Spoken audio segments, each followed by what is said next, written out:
Assalamualaikum warahmatullahi wabarakatuh. Nama saya Rizky Ahmad Razi. Saya adalah mahasiswa Universitas Riau tahun 2020, Fakultas Teknik Sipil.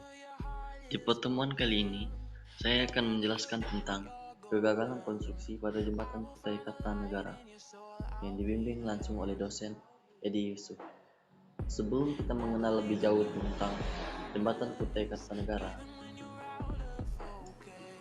Jembatan Kutai Kartanegara atau dikenal juga Jembatan Mahakam II merupakan proyek pembangunan jembatan yang kedua di Kalimantan Timur setelah Jembatan Mahakam I yang berada di Samarinda.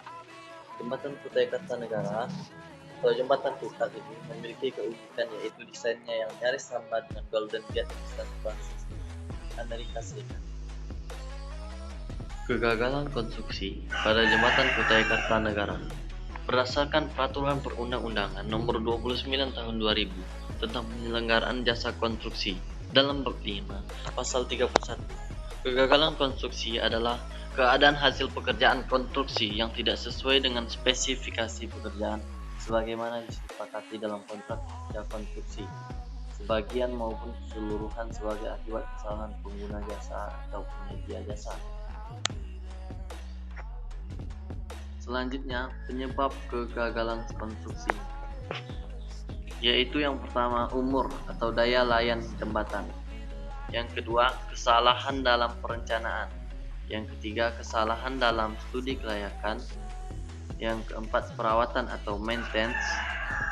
Yang kelima, kesalahan dalam pelaksanaan. Yang keenam, kesalahan dalam penggunaan bangunan. Selanjutnya adalah penanggung jawab kegagalan konstruksi.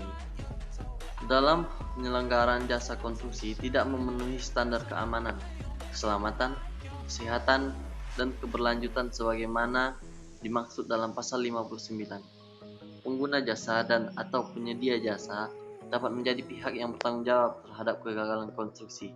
Pasal 60 ayat 1. Kegagalan konstruksi sebagaimana dimaksudkan pada ayat 1 ditetapkan oleh penilai ahli, pasal 60 ayat 2. Yang dimaksud penilai ahli adalah penilai ahli di bidang konstruksi. Penetapan kegagalan konstruksi oleh penilai ahli dimaksudkan untuk menjaga objektivitas dalam penilaian atau penetapan suatu kegagalan.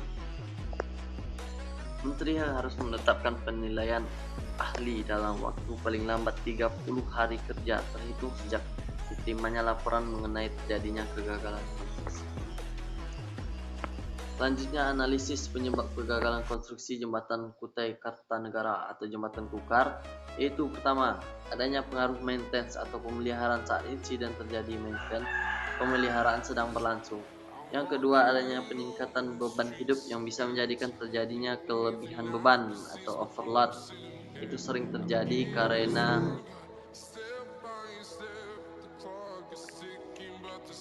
ini adalah gambaran jembatan Kutai Kartanegara sebelum kolaps atau sebelum. Ini adalah gambaran jembatan Kutai Kartanegara setelah kolaps. Tampak begitu hancur.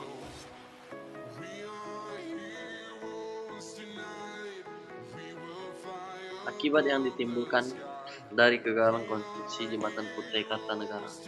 Yang pertama, dampak di bidang pendidikan. Kedua, dampak terhadap layanan kesehatan.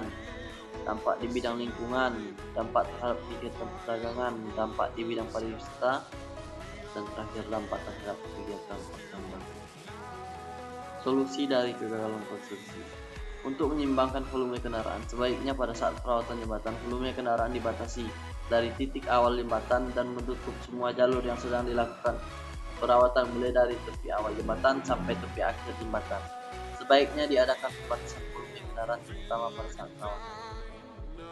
Alam perawatan jembatan perlu juga memperhatikan kondisi mendasar pada jembatan seperti kabel, baut, dan fondasi tiang penyangga. Terima kasih. Assalamualaikum.